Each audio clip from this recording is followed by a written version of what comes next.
હવે આગળ વાત કરીએ તો પાવાગઢ માર્ગ બિસ્માર યાત્રાળુઓને હાલાકી વચ્ચે માર્ગ મકાન વિભાગ પર બેદરકારીના આક્ષેપ।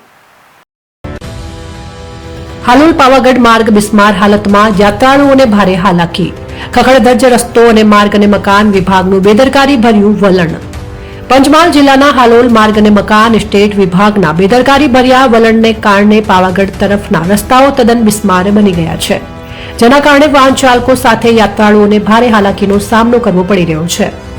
પંચમહાલ જિલ્લાના હાલોલ બોડેલી નેશનલ હાઈવે પર ટીંબી ચોકડીથી પાવાગઢ તથા પાવાગઢથી શિવરાજપુરાના માર્ગે ધનકુવા સુધીના માર્ગ ઉપર અનેક જગ્યાએ મોટા ખાડાઓ પડી જતા મુસાફરી જોખમી બની છે। ખાસ કરીને વરસાદી મોસમ બાદ આ માર્ગ પર ખાડાઓનું સામ્રાજ્ય સર્જાઈ ગયું છે। હાલોલ બોડેલી નેશનલ હાઈવેનું નવીનીકરણ થયા બાદ આર&બી સ્ટેટ વિભાગે આ માર્ગને ફોરલેન કરવાનો પ્રોજેક્ટ હાથ ધર્યો હતો, પરંતુ દોઢેક વર્ષથી કામગીરી અધૂરી રહી જતા આખો માર્ગ ખખડધજ સ્થિતિમાં પહોંચી ગયો છે।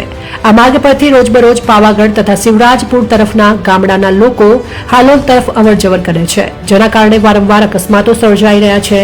આસો નવરાત્રી દરમિયાન લાખો પદયાત્રિકો શક્તિપીઠ પાવાગઢમાં કાળી માતાના દર્શન માટે આવતા હોય છે, ત્યારે આ માર્ગની હાલતને કારણે તેમની યાત્રા વધુ કઠિન બનવાની પૂરી શક્યતા છે।